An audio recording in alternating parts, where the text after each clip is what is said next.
In this module, we're going to talk about intelligent teams. So far, there's been a lot of discussion on team dynamics and about respecting, embracing, and even celebrating each other's differences. Nobody would argue with the idea of respecting each other.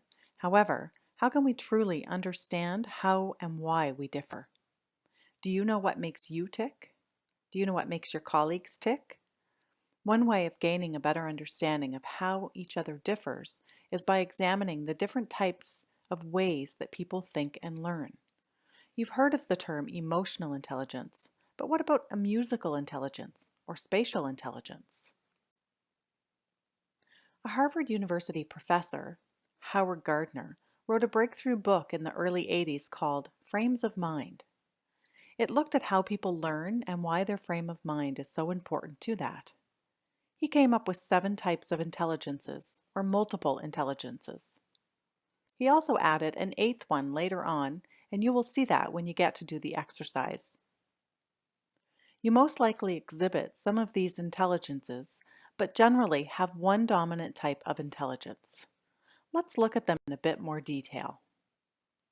When you become familiar with these different types of intelligences, when you really understand what makes someone tick, you increase engagement, motivation, and overall performance of your team.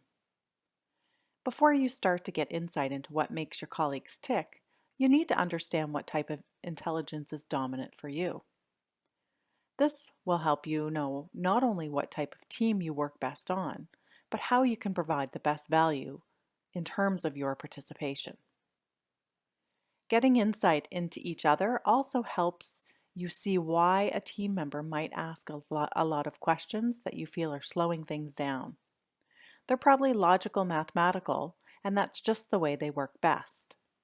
And it will help them understand why you express yourself by telling stories and explaining things in more detail than they might due to your dominance for linguistic intelligence.